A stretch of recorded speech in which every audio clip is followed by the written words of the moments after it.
Ankleshwar Asian paint ચોકડી ઉપર પ્રણામ એન્ટરપ્રાઇઝમાં થયેલા ચોરીનો ભેદ ઉકેલાયો હતો। અંકલેશ્વર જીઆઈડીસીમાં આવેલ નિયમ ચોકડી સ્થિત સ્વયં રેસિડેન્સીમાં રહેતા અજય છગનભાઈ પટેલની અંકલેશ્વર જીઆઈડીસીની એશિયન પેન્ટ કંપની પાસે પ્રણામ એન્ટરપ્રાઇઝ હાર્ડવેર દુકાન આવેલ છે। જે દુકાન અને ગોડાઉનને ગત તારીખ 25મી માર્ચના રોજ તસ્કરોએ દુકાનને નિશાન બનાવી હતી।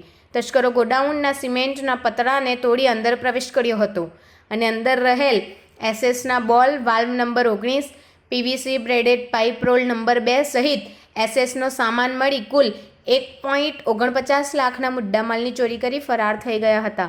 ચોરી અંગે જીઆઈડીસી પોલીસ મથકે ગુનો નોંધાયો હતો, જે ચોરીના સ્થળનું નિરીક્ષણ કરી તેમજ સીસીટીવી ફૂટેજ અને ટેકનિકલ સર્વેલન્સ વડે એલસીબી ટીમ હ્યુમન ઇન્ટેલિજન્સની મદદથી તપાસ શરૂ કરી હતી।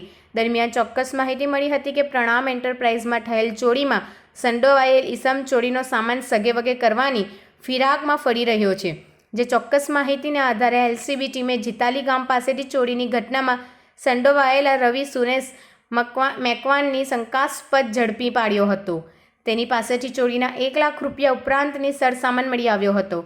પોલીસે તેની પૂછપરછ કરતા પ્રણામ એન્ટરપ્રાઇઝમાં ચોરી કરી હોવાની કબૂલાત કરી હતી, જે આધારે અંકલેશ્વર જીઆઈડીસી પોલીસના હવાલે રવિ સુરેશ મેકવાન કર્યો હતો।